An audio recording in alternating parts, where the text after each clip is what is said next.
माहौल इतना बिगड़ चुका था कि उसने कहा, हम लोग ये घर छोड़ रहे हैं, हैदराबाद चलेंगे, नजीर भाई के पास, और बेहतर यही है कि मेरे बारे में बात करना भी बंद कर दो। इसी बीच असलम साहब को भी सारा सच पता चल जाता है। उन्हें समझ आता है कि सावल वैसा इंसान नहीं है जैसा वे सोचते थे। उसने हमेशा उनकी मदद की है।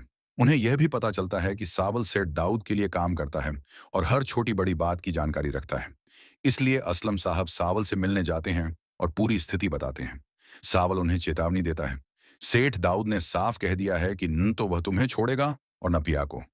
उसका इरादा अब पक्का हो गया है। तुम्हें तुरंत यहां से निकल जाना चाहिए। अगर देर हुई तो वह और लोग भेज देगा।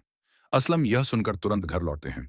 वह परेशान होकर जकिया से कहते हैं, सामान बांध लो, हमें अभी इसी वक्त यहां से जाना होगा। हम हैदराबाद तुम्हारे भाई के घर चलेंगे। सेठ दाऊद बहुत खतरनाक इंसान है। वह किसी पर भी रहम नहीं करेगा। मुझे तुम्हारी और पिया की सुरक्षा करनी है।